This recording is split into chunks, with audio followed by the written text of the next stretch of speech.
করে চলে যাচ্ছে, যেন কিছু দেখতেই পায়। হঠাৎ গোবিন্দ দেখছে কি তুলসী নামটা, হ্যাঁ তুলসী তো, এদিকে না সে ওদিকে যাচ্ছে কেন? ও বুঝেছি, আমি ধুলা মেখেছি তো, তাই তুলসী বলে আমায় দেখে চিনতে পারে, তাই চলে যাচ্ছে। তা শীঘ্রই করে ধুলা ঝেড়ে গোবিন্দ ডাক দিস, ও তুলসী, তুলসী, আরে ও তুলসী, ও তুলসী। তুলসী বলে আমি যাচ্ছি নিজ কাজে, কে আমায় পাশে ডাকে? কোন বড়া ডাকে গো? তাকিয়ে দেখছে বধূ, ও বধূ তুমি? চিনতে পারো? তাই বলো, আমি ভাবলাম কে না কে।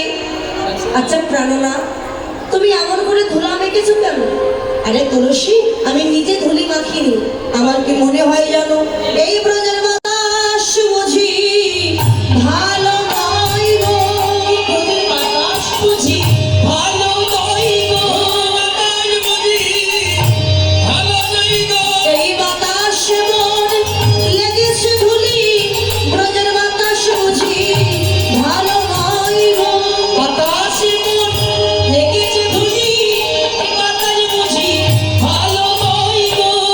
এই বাতাস ভালো না, বাতাস যার অঙ্গে লাগে সেই তো ধুলায় পড়ে গড়াগড়ি দেয়।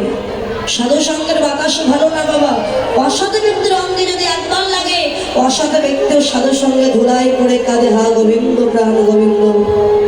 এবারে দেখিয়া তুলসী নাগর তুলসী, দেখিয়া তুলসী নাগরে তুলসী, যতনে বসায় কাছে, যতনে বসে কাছে, আপনি আপনি কহিয়া সকলি, আপনি মহান রায়ের গমন পুছে, পুছে, রায় ধরে আমার কেমন আছে, ও আমার কেমন আছে?